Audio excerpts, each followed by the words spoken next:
If you've never experienced a near suicidal depressive breakdown, I can tell you what it's like. I had one 5 years ago. Now, hopefully this isn't you, but looking back, I know it was the best thing that could have happened to me. Because up till then, I was just like every other clueless entrepreneur, maniacally focused on success, but ignoring all the signs, moving nonstop from one guru get-rich scheme to another, yet still completely in the dark about what I was supposed to do with my life. But as I say, that was then, this is now, and if you can hear my voice, then you and I both know we are ready to get serious about living the life we love, not just existing in it. But how do we do it? Join me as I work with hundreds of entrepreneurs just like you to learn their insider secrets, what's working now, and more importantly, what hasn't. All to help you, the struggling entrepreneur, decode what's keeping you stuck, enabling you to live better, accomplish more, and truly become the person you want to be. Hi, my name is Bryan Forsythe, and welcome to Radically Unstuck. All right. Hey, welcome to Radically Unstuck. My name is Bryan Forsythe. I want to welcome you to the show. This is not just a podcast. This is a movement in the moment. The moment you decide to start living the life that you would gladly fight for. That's the purpose of this podcast. That is the life I want for you.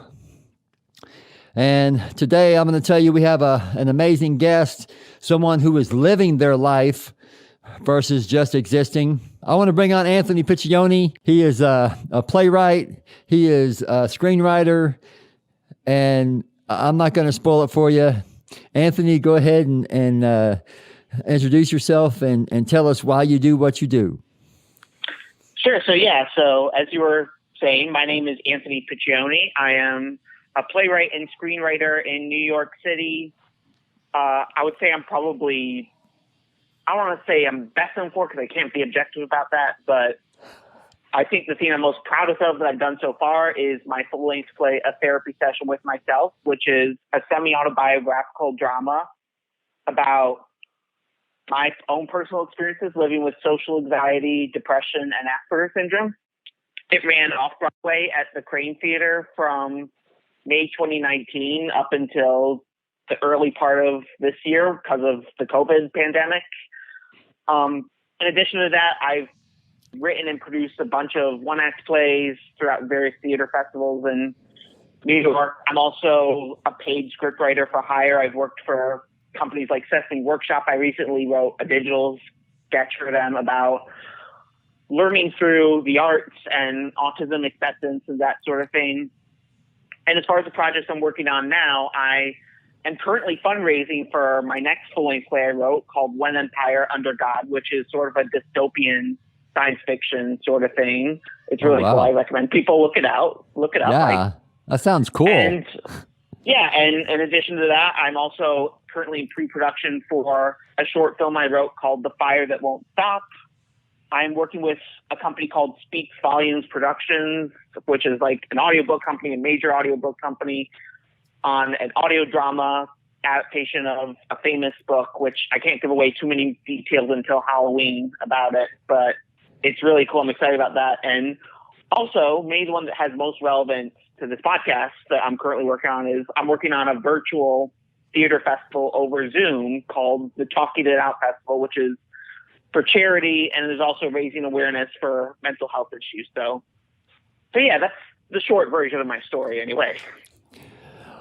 Anthony, you are like, I want to see what your calendar looks like, and I want to know all about your incredible time management techniques. We could just talk about time management, Anthony. You got like, how many assistants do you have? Do you have like 4 or 5 assistants that are running this thing, or is it just you? Oh, I wish I had that many assistants, but no, I mean, like when I'm working on theatrical productions, like I have directors working on, I have assistant directors and so forth. But like, no, in terms of like my overall thing, like I unofficially call all my productions, like I put it under the banner of quote Piccione art, but in reality, it's all just me. Like, so like, I don't know how I do it myself. Like there are days where if I'm captivated enough, I can write back via email within 5 to 10 minutes, but then like, other days where I'm like, okay, fuck, how am I gonna? I don't know how I do it. I'm not gonna lie. Like, I can't be a coach on time management. Like, or at least if I can be, I don't know how to articulate it. So, That's crazy. That is. I'm telling you, you're like. I can't even relate. If you looked at my productivity on a day, you would probably call me a slacker and hit me with something hard. Oh, but, no, I would never do that. I would never call anyone a slacker. Oh man, hey, look, we're all doing what we're doing, and I want to highlight the fact that that everybody is doing what they can with what they got. And I don't want you to be, I don't want you to listen to, that amazing workload that Anthony has managed to juggle and keep organized in his head and working on all that stuff at one time. It's really easy to get down on yourself, but it's really just about, figuring out what's important to you and working towards that every day. And, just not, I mean, cause obviously you didn't start out with 6 projects all at once. I mean, there was a day when Anthony could handle, one project and then, they all sort of, you just kind of got to where you could handle that much, of course. Yeah, no, it did not start with 6 projects. That I can tell you. So it did not start with that. So.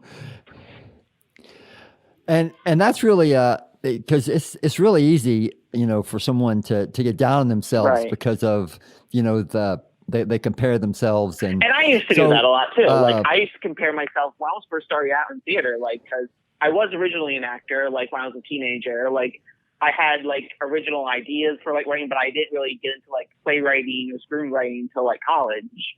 I would used to compare myself all the time to people who got bigger roles in community theater productions or my school productions. I used to compare myself to all these people who had, because I used to live in Connecticut before this, so I used to compare myself to all these people who had done work in New York City, who had toured across the country, and now I'm living in New York City, so I know it's not always as glamorous as it sounds. I love New York, but so. Yeah, it's definitely easy to fall into the trap, and everyone, I mean, I don't want to repeat what you said, but you kind of said it best. Everyone has their own journey, and everyone just needs to find what they're passionate about. And for me, that was theater and film, and for others, it might be something else. It might be math, for all I know. I'm terrible at math, but for someone else, maybe it's that. Hey, I'm with you. I am barely able to do 2 + 2. I'm telling you, the sad thing is when I was in college, I had to take pre-algebra. I had to take pre-algebra 3 times to pass it. I'm in the same boat. I graduated in 5 years instead of 4 years because of algebra. That's a whole nother interview, but yeah. So you can kind of relate to the whole, but the thing is I actually thought that I got it. I thought that I was getting it, and then I would go in and get an F. And I'm I was stunned. I mean, I wasn't going in thinking I hadn't prepared. I thought I had prepared. I thought I was good. And then here's your 27. I'm yeah, this is 27. College. Do they still give 27s? So, yeah, I mean, it's easy especially when you're in a certain place in life where you're still trying to get to where you want to be. You have a certain vision, a certain goal in mind. It's easy to be there's all these obstacles. There's all these things that I don't want to do, but I have to do in order to get to that place. I mean, I guess everyone who's been in college maybe can relate to that to some level. But for me, especially with math, with other classes that maybe I wasn't particularly passionate about, it was difficult. And I did study, with you mentioned, we're just talking about math. I had a shitload of tutors throughout those times where I was taking those classes, and it was fucking excruciating. It really was. It really was. I mean, tell us what you really think, Anthony. I don't know if this is a controversial thing to say, but I'm going to say it anyway. I don't think performing arts majors should be required to take math classes. At least not algebra. If you can add, if you can subtract, if you can pay your bills and shit, like that's all you really need. Like Nah. Nobody, unless they're going to a certain field in post college, like needs like algebra or fucking calculus or anything like that. So anyway, that's my little spiel on that. I feel like you could probably get a lot of agreement with that. So speaking of college in the past and stuff like that, I always like to reach back into your life and the guest's life and kind of see if we can see what was happening when you were younger, like 15, 16 years old, and see if we can really highlight the fact that you didn't start out with this amazing path. Like when you were younger, did you want to be a football star? I mean, like what was going on?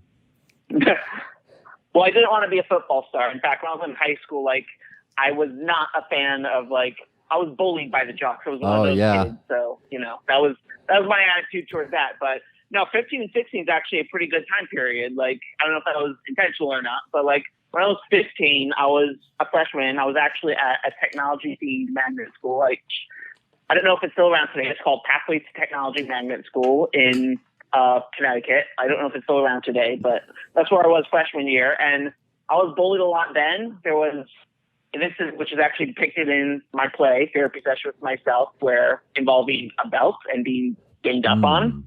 So, that wasn't pleasant. And, that drove me to a very deep stage of depression. I wrote in English class, actually, a very suicidal story, which, prompted people to call up people. And I didn't articulate that well, but long story short, I was hospitalized for about a week in inpatient care. And and that wasn't fun. Thankfully I was a teenager then. So it was a fairly small group. I imagine I haven't been in inpatient care for adults, but I imagine that's a bigger group, a more, shall we say, eclectic group. I would think, yes. And so, it was very depressing. Then I transferred out of that school. I went to Windsor High School, which is the regular public school in my hometown of Connecticut. And I spent out the rest of my high school years there. And that's where I decided, because I wanted to at least try. I don't know if I was totally successful. There were a few people I was on good terms with toward the end of my time at Windsor High, who I'm still friendly with somewhat today. But I wanted to find some sort of social group, or at least people to talk to. So I auditioned for drama club during my sophomore year at Windsor High, and I was thrilled by it first because, at the time, I just seen The Dark Knight, the movie The Dark Knight. This was 2008. So I was inspired by this is gonna sound dark, but believe it or not, I was inspired by Heath Ledger's portrayal of the Joker. Oh, wow. I thought it was crazy how it was this deep voiced Australian guy who transforms into, who's really, everyone said was friendly and down to earth and such. But then he transforms into this really fucked up, crazy, batshit insane person who has scars on his face with makeup. I thought that was, I like the idea. I'm not saying I wanted to transform to that, just to clarify for any listeners out there, but I like the idea of transforming into a different character, of escaping into a world other than the dark reality of our own. Now I will say my whole thinking on escapism has evolved over the years, because if you look at some of my writing today, it's pretty gritty, shall we say. But my thinking at the time was that, and I was thrilled by my first performance on stage. From there, I took acting lessons at Hearts of Children's Theater, which unfortunately since closed down, but it was a company that I was close with in Connecticut. I did community theater. I eventually went on to study theater at Eastern Connecticut State University. And while I was there, I took classes in playwriting and script writing, which sparked my interest in that. And did your parents, dig this whole, I want to be an actor versus, something a little bit more, direct for as far as money and that kind of thing? I mean, they're supportive today. Like, I want to clarify that. Like, but I will say, I don't think my parents would mind me saying like they were reluctant at first. Like, I think my mom, like when I was in high school, I remember my mom suggested to me maybe I should major in history or political science. I think political science was a big one. Like cause like I knew a lot about that. Like, so she, for obvious reasons, one thought I should major in that because there might be more money in that. Like even my grandmother, because my grandmother, who is a theater director to this day, like in upstate New York, like she was saying she was suggesting at least I should go into like tech theater and all that, and you do like playwriting on the side. So, and when I graduated from senior year of college, like, my parents were supportive, but I think I got this sense in my brain, like I had to keep saying like, this is what I want to do. This is what I want to do.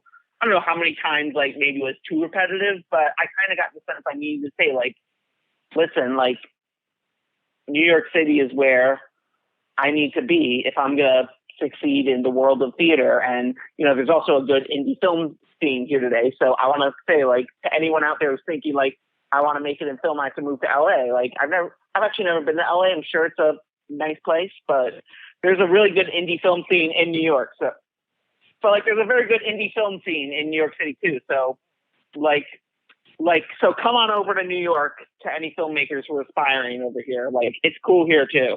So I just want to say that, but no, going back to your original, yeah, but going back to your question, like, yeah, I had to talk a bit with my parents. Like they're very supportive of me. My whole family is very supportive of me. Like I'm very grateful in that sense and like very privileged in that sense because a lot of other people don't have supportive families who in the arts. But I obviously like if I were a parent, like I would be concerned about my own kids, like, and would want them to be well off. Like, but at the same time, like I would want them to follow their dreams and their passions. So, I do understand their thinking from that perspective, but. So yeah. was there ever a time, when you were in college or whatever, where you were like, where your faith in this whole acting, gig, like, was there ever a time where you were like, maybe I want to be a, political science major after all, or was it just like straight through? I don't think I ever wanted to be a political science major, no, but I will say there's a story during my third semester in college. I was, without going into much detail, I wasn't really fitting in the theater department. I felt like this was back when I still wanted to be an actor primarily over a writer. And so I changed to being an English major actually, because I was thinking like maybe I could try writing. Like I wasn't even thinking writing plays. I was just thinking writing generally speaking, like maybe a journalist or something. So I changed to being an English major for the rest of that semester. Toward the beginning of that semester, when I wasn't doing well in like one of those English reading classes, I changed to communications major. Oh my. And then I realized I didn't really want to. Yeah. And then I realized I didn't want to be that either. So that lasted like a week. I'm not exaggerating. That's actually the story I tell. But if I'm really honest, I'm not even sure I properly filled out the paperwork on that. So I think it was a week. I think I was technically a communications major for like a week, but I'm not really sure on that. I never looked into that. But during my fourth semester, so this was like the spring of 2013, I was taking a playwriting class, and I want to give a shout out to Matt Gallagher, who was my professor at the time. What's up, Matt? I was taking that class, and I just had going through my head like that class was all it was is we're given a writing prompt. We wrote a script based around that, and we would read in front of the class. And I was thinking like, maybe this wouldn't be the best for me financially. Maybe I would have to get a side job at least at first until it really worked out. Like maybe I'd have to figure out other sources of income like for a while, but I was thinking this is where my passion is. And so when I went back to the theater department, I decided to change my concentration. They didn't have a playwriting concentration at the time, but playwriting classes and film classes too, actually, were under the banner of theater history, theory, and criticism. They actually don't have that concentration anymore. They moved it to like dance and war performance, I think, after I graduated. Oh, wow. But at the time they had that concentration, like that's a whole nother topic. I won't get into that. But I went to that concentration and I went back to the theater department and I decided this is what I'm going to do. I'm going to be a writer. I'm going to write my own plays. I might eventually write my own screenplays, which now I'm doing. And I figured like I couldn't live with myself if I didn't at least try. And, you know, I'll be lying if I said like there aren't still other things in my career I still want to do, but I'd like to think I'm doing at least okay for myself. So, well, it certainly sounds like you're doing okay. So you're coming out of college, and what was that first, like, you know, month or so, you know, coming out, you've got your degree, you've got high hopes. I mean, did you just hit the right story, or what were the first couple of months or the first year? Was it rough or was it pretty easy? The first 3 months or so were kind of tough. Yeah. Cause I was looking for an apartment in New York, and like, I don't know how much you know about looking for apartments in New York, but they have certain sources of income they want to see. They have certain references and stuff, but like long story short, like I would commute back and forth from Connecticut to New York, like a fair amount of times to check out apartments, to check out jobs. Yeah. Like, and I was living in Connecticut, so I would take the Greyhound bus. I would take the Greyhound bus in the morning from Connecticut and then back to Connecticut. How long was that ride? The ride's actually not that bad. It was like 3 hours. Oh, wow. So like I was on the bus quite a bit. That's still a good long time on a bus, though. I've ridden on a bus. Buses are not like, somebody should come up with the idea of a comfortable bus, because I mean, you know, I prefer the trains to my writing, but you know, it was 3 hours. I was thankfully the Greyhound buses have built-in bathrooms on there, so you know, as long as I have that, I guess I'm okay. Yeah. But you know, so I would commute back and forth during like June, July, and then toward like late July, early August. Like it was late July. Yeah, I found an apartment to move into, a room more specifically to move into. It was not a full apartment; it was just a room to move into on September 1st, and yeah, I moved there, and then immediately after I submitted one of the short plays I wrote when I was in college. It was a short play called The End of the Line, The End. It was like a dark comedy. And I produced it myself at Manhattan Rep. It was like through a short play festival where the playwright would submit and they would produce it themselves. So I had to hire a director and actors and all that. And, you know, that was that. And the next few short plays that came after that were sort of like a crash course, so to speak, in like self-producing my own plays. Cause like, you know, I did like two independent studies actually when I was in college, where I could find actors to be involved in that. But like, that was for like Reader's Theater basically. And, you know, and producing a full production with like actors and a director and all that is a whole nother thing in New York. So, you know, I learned a lot from that. I'm very grateful for that. And, you know, I think it's turned out pretty okay. So, you know, the first 3 months were kind of tough because like I was just looking for an apartment, and I'll be honest, it was lonely even as I was getting my first short plays up on stage, because I was still making connections. When I first arrived in New York, I didn't know anyone who lived in New York. Today I have like people who I've met over the years who I can reach out to on certain projects and such. Like the director of my next full-length play, for example, has worked with me both as an actor and as an assistant director on 2 of my last plays. So, you know, but it was definitely lonely during the first year or so when I moved there.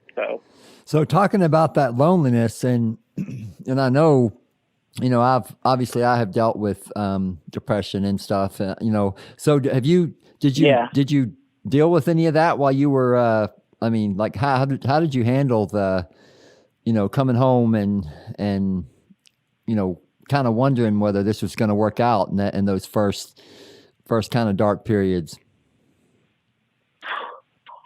I think what helped me is, if I'm being honest, is like when I was living in Connecticut, is I only had like a small handful of close friends when I was in college. Like, I think there were only like 2 people who I went to the movies to see, like movies and occasionally plays, like when we had the money, like when I was in college. So I didn't have many close friends before New York. I'm going to be really honest about that. So I think it helped because I felt like, you know, as I was still texting with my mom every day, like I still had some connection to home. So, but like, I felt like I wasn't leaving that much behind. Like I should like clarify, like, how do I say this? Like, yeah, because like I had friends, but like I didn't have too many people who I saw outside of class or like volunteer opportunities or like theatrical productions or my work schedule or whatever, like when I was living in Connecticut. So like, yes, I was technically starting from scratch in terms of my personal life, but like I didn't have, it's not like I was leaving things behind, but like in terms of my day-to-day life in Connecticut, I was in my apartment a lot during the day, just doing writing. Like I was basically doing the same thing when I first moved there. So I actually think I probably have more friends today in New York than I did when I first left Connecticut. So, but I mean, like, I don't know if that answers your question or not, but like, it's still hard to cope with loneliness now. Like, we're still in a partial lockdown in New York, and theaters are still closed in New York, and the government hasn't given, not to get too political on this podcast, but the government hasn't given any fucking clarification on when theaters can finally reopen here. So, you know, that's tough. And indoor dining's not open either. So like I still talk to people over Zoom and such, but you know, it's hard when you're in a room that's like more expensive than like my apartment in Willimantic, Connecticut. And so, you know, it can be isolating, but I think what helps me cope is like it wouldn't be any better if I moved anywhere else in the world in that sense, at least. And also, I mean, in the context of this lockdown, like there are a lot of people who are dealing with the same situation. Like, unless they have like, are living with their family or with a spouse or whoever, then like they're in the same boat as me. So and I guess if anyone's listening to this out there who might be feeling loneliness, I would say like there's a lot of people who are in the same boat as you. Like, I know it's a little cliche to say, but it's the truth. And like, I've been through plenty of lonelier times than this, like when I was in high school. And so, and today I've had a shitload of plays produced in New York, and I'm working on my debut short film like this fall, because film production is at least reopened in New York. So at least there's that. So anyway, so. All right. So so one of the problems with, or one of the pitfalls when someone decides that they want to try writing, and, you know, they're like, how should I start? And as someone who's written quite a lot and obviously very successful at what you've written, what would be like, how would you suggest somebody get started in learning the process of writing? And well, in the context of script writing, I guess, like, I would say just start writing, because like one of my favorite exercises for people to start writing, because this was the first thing I ever did in a playwriting class, is just imagine 2 people and just imagine a conversation. It can be about whatever you want, and just like a back and forth.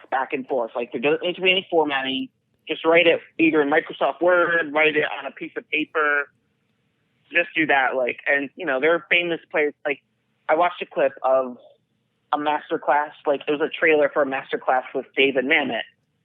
And he said, like, he starts to this day with like a pen and paper and just writing dialogue between 2 characters who all they have is a table and a chair, just to see what he can come up with. So, like, if you're going to start with writing a script, like, if you're talking about poetry or, like, a novel or something, like, I've written poetry and I'm writing my debut novel now. So, like, but, like, I wouldn't say I'm as much of an expert on that. Like, I would probably recommend going to someone else on that. But in terms of script writing, like, I would say just start writing dialogue. And if you're just starting writing anyway, like, in terms of, like, full scripts, like, I'd probably recommend doing an outline of the story first, like, and imagining, like, the basic summary and stuff. But just in terms of writing the actual meat of a script, then that's how you write dialogue. You just start, and then you look back, then you rewrite, then you decide whether it sounds right or not. Like, in terms of scripts, like, it's very common to get actors together for, like, a reading so that the scriptwriter can see, like, whether the dialogue sounds natural and then revise from there. So, yeah, that's Playwriting 101 by Anthony Hey, Piccione. that's high quality instruction right there. That is so how old are you? How old are you now? So how many years have you been? If you or you can give us like a ballpark of your total experience in writing and I mean, it depends on what. I mean, technically, my first play was written during my senior year of high school when I had already started in theater. Like, it was a short play called Text Messages, which was written entirely in, like, text message lingo. So I was even more avant-garde back then, believe it or not. So, but I didn't really start taking playwriting seriously until 2013, again, when I took that class. And I think my first play ever produced anywhere was a short play called The Good, the Bad, and the Stupid, which was like a dark comedy between, like, an angel and a devil on someone's shoulder, like that sort of thing. Right. It was produced at Playhouse on Park's 24-hour play festival, so that was fun. And then I moved to New York in 2016, and in the fall of that same year is when I started sending my own plays to various festivals. And so, yeah, and I've been in theater, like, again, since 2008 when I started with my high school drama club. And if you really want to go back, like, I think the first anything I wrote was, like, really bad Star Wars fan fiction. Like, I remember even I remember even when I was in, like, kindergarten, I think I was, like, writing stories on chalkboards of, like, Star Wars stories that I just made up in my head. And then I wrote it to paper, like, around the time I was, like, 7 or 8. So, like, if you really want to go far back in terms of almost being a since writer, birth, basically, you were 4 and trying to write War and Peace. Basically, that's pretty awesome. I was almost there, like, so.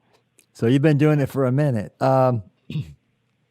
So now that we've kind of talked about all of your success and all the different things you're doing, this incredible workload that you're managing. What is your one, like, your biggest thing that you want to tell our listeners to hopefully move them just one step closer towards living the life that they would gladly fight for?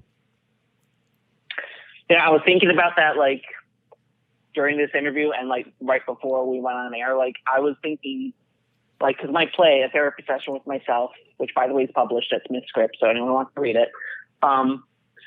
In that play, the whole crux of it basically is you need to go out and give the world a chance. Like, even for whatever traumas, for whatever bullying you've experienced, like, there are good people out there, and sometimes you won't always encounter good people, but there are good people out there who make the bad parts of life worth living for. And if you learn to navigate the less good parts of life, then you'll find what makes life worth living. And there's actually a very polarizing aspect of my play at first among people who dealt with anxiety, because, like, some people, like, I won't say who, but, like, there were some people suggested, like it wasn't always helpful to just push people to go out there and encounter people, like other people again, as opposed to just being like extremely introverted and a borderline hermit. Because besides going to classes, like, and occasionally to meet up with one or two people, like, toward my last, until my senior year of my senior year of college, really my senior year of high school, but there's a period in between the early part of college and the later half of high school where, like, anyway, so, like, what I'm trying to say is, like, if you read the play, you'll understand what I mean. But, like, what I'm trying to say is, like, if you go out there and give people a chance, things will work out. Like, and had I not done that around the time of my senior year of college, had I not given people another chance, I might not have moved to New York. I might not have had my writing produced. I might not have gotten paid gigs from, like, audiobook companies or Sesame Workshop or anywhere like that. So I would say that, like, just give people a chance. And, you know, I don't know everyone's life situation. I can't ever promise anything, but if my own experience is any indicator, then if you go out and give people a chance, if you learn to navigate society like that, then eventually things will turn out okay. And it might not always be what you plan, but it'll be better than just sitting around and drinking coffee and booze all day, which is what I was before I did that. So, yeah, that's powerful. I think it really comes down maybe to trusting that in many cases, not all cases, but I mean, it's kind of hard to say, but if you start with the idea that life is typically working for you and not against you, and obviously there are some times when it's really hard to figure out how life is working for you. You know, I'm not saying that it's clear. I'm just saying that if you start with this idea that life is not working against you, that there is this concept that life does work for you in many instances, and to sort of, you know, learn to trust life versus kind of looking at everything like it's trying to take you down. Yeah, and it's not always easy. Like, sometimes you have to push to get your foot in the door. Like, when I was first submitting to, like, those theater festivals I mentioned, like, I was sometimes had plays up against, like, other playwrights, not up against, but, like, they were produced alongside, like, playwrights written by people who'd been around for decades, who in some cases were old enough to be my parents. So, like, you know, when I was first starting out, like, people who were, like, who'd been around longer than me had every reason to be skeptical of just another, like, 23-year-old millennial playwright who thinks he's the next big thing. I had to prove myself. I had to prove myself. And sometimes you have to push. And that's not always easy for someone who has anxiety. It wasn't easy for me. But once you start doing it, I will say it's hard to stop. Like, I joke with my friends a lot. Like, I'm kind of quiet when you first get to know me, but once I'm comfortable around you, it's impossible to get me to shut the fuck up. So, hey, that's okay. For better or for worse.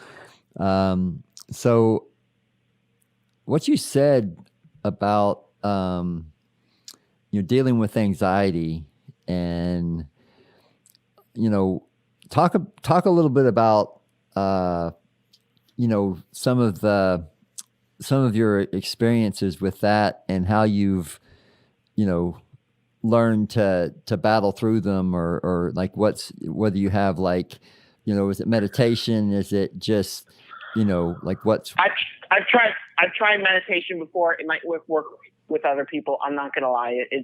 I think it's bullshit, frankly. But, like, it might work for other people, but for me, like, that hasn't been the best thing. I would say, like, I guess we'll start with, like, where I was in high school, like, where I was too afraid to go talk to anyone, like, to initiate a conversation. I still feel that a bit like that. Like, I'm better at it today, but, like, there was, like, a gradual, I can't quite put it down, but, like, there are, like, setbacks along the way, but I gradually got better at initiating conversation, at talking to people, like, in terms of when it is and isn't okay. Cause, like, you know, I also have Asperger's syndrome, and a big part of that is communication and reading social cues. So I always had a hard time figuring out when it's okay to insert yourself into a conversation, when people want to talk to someone, etc. And so, like, a lot of times, even while I was in theatrical productions at social gatherings related to them, like, I would be with my drink in the corner, like having a hard time, like going up and talking to people unless I already knew them from somewhere else.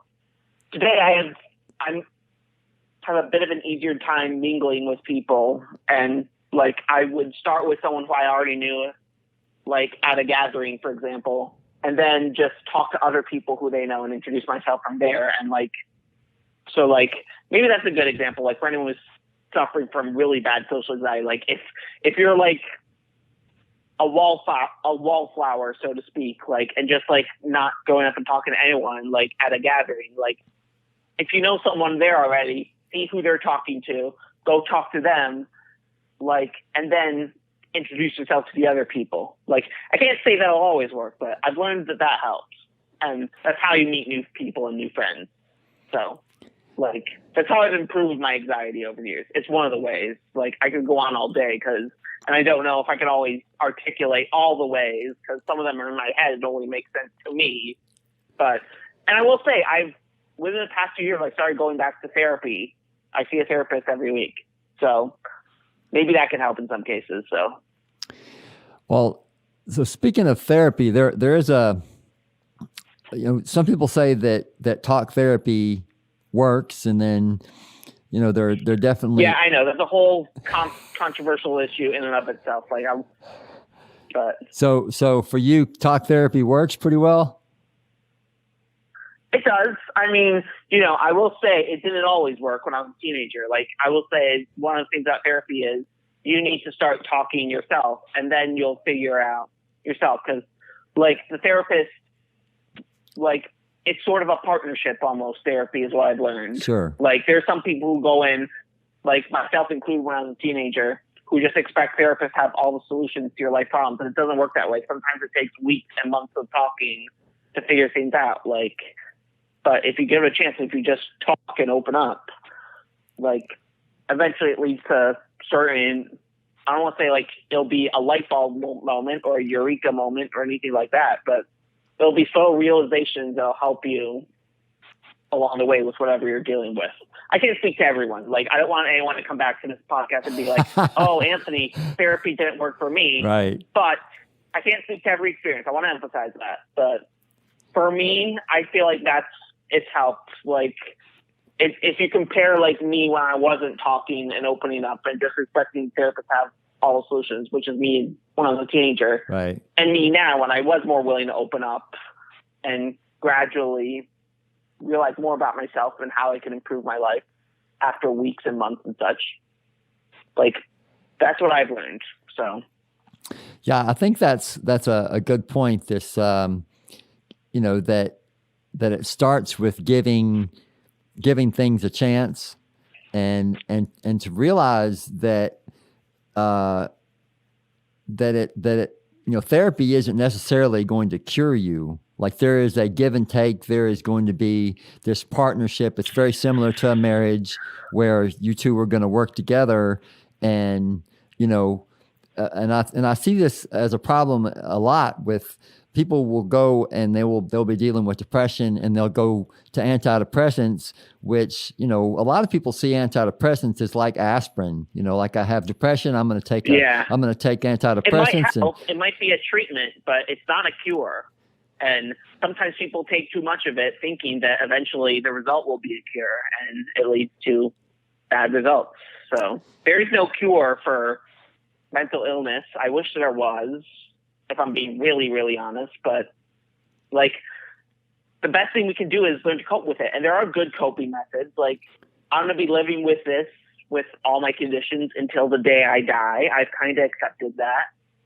But, going back to what I wrote in my play, like, the last few moments, I don't think this is a big spoiler because I'm not revealing too many plot details, but is the last few moments, like, learning to accept, to go out there and give people a chance, like I said. But also there's a monologue afterwards, which is also the same monologue at the beginning, which is sort of about how fucked up it can be living with mental illness and such. And the reason I wrote it like that is to put the juxtaposition, so to speak, of learning that it's okay to go out and try to figure your life out, to try and meet new people, to try and make your life better, but also acknowledging that, like, yeah, these are the cards I was dealt in life, and like, we can't fully change that, but that doesn't mean we can't try and make life better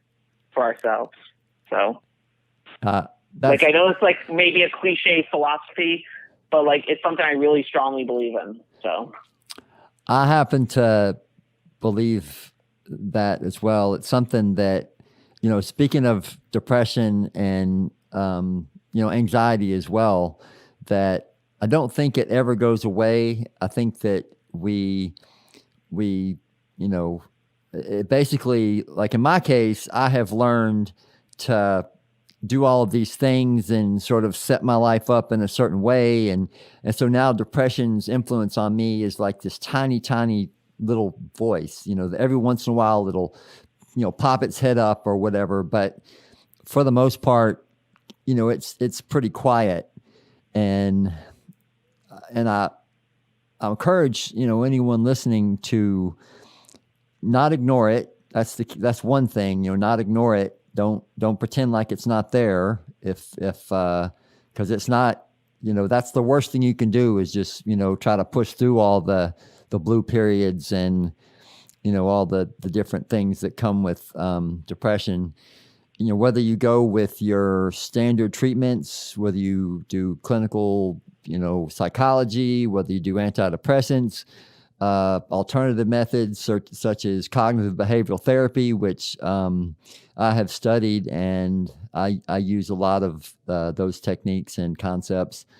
But the main point is do not act, you know, don't settle for a life less lived simply because you don't want to turn and face, you know, essentially reality, you know, as Anthony was just talking about, you know, it may never go away. It may completely and totally disappear, but you're not going to know until you actually take steps towards doing something about it and finding out, you know, don't ignore the symptoms because it for sure almost killed me 5 years ago. So, mm-hmm. Hey, I agree with everything you just said. By this the has way. been. Oh, thank you, sir. See all that? good advice, sir. So if we want to find out more about you, Anthony, where is the best way to reach out to you, find out more about you know, who you are and what you're about, and all the different projects and things like that you have going on. Yeah. So the best way to learn about me is to go to my website, which is www.anthonyjpiccione.com. I'm sorry if you hear a truck in the background. Like I if you want me to repeat that, I will. But like, the best way to reach me is to go to my website at www.anthonyjpiccione.com. You can learn all about me. You can learn about my current projects. I try and update it as much as possible. I'm going to make sure this is updated before this podcast episode airs.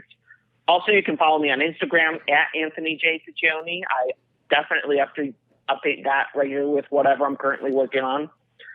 And yeah, for anyone listening who might be in the New York area once theaters reopen, I'd love to see you at my show sometime. I hope one of these days to be able to come back up to New York. I'm living in Virginia Beach, and God willing, all of this stuff will at some point we'll be able to get back to normal life. Definitely. I refuse to believe that this is the new normal. Oh, I refuse to believe that. Man, I hope not. So with that, I just want to, thank the listeners for, coming on this ride with me. Please do me a favor. If you have loved this show, if you have enjoyed listening to Anthony, then please hit this link and give me a review.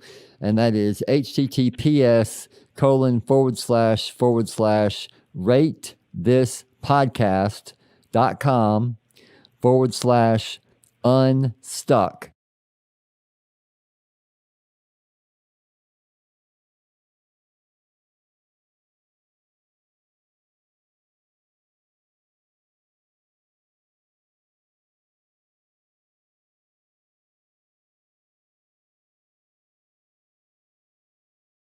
And with that, I just have one thing to say, and that is be good to yourself. Start with radical self-kindness. If you have a thought, if you have an emotion, if you have a feeling, and it isn't something that you can imagine that you would want your best friend or your mother to feel or think about themselves, then I would encourage you to decide whether or not it's useful, not whether it's true. True is irrelevant. There are plenty of things that are true about you, that have been true about you, but this is a movement in the moment you decide. And that's what it takes, right, Anthony? It takes decision. Mm-hmm. So definitely takes decision. Make the decision, because with decision comes action. And action is where the magic is. So I encourage you to be kind to yourself first, and then see where that takes you. And with that, thanks again, Anthony. This has been amazing. Very, very cool of you to be on. Thank you, Bryan. I appreciate it. I appreciate you having me on. All right. And with that,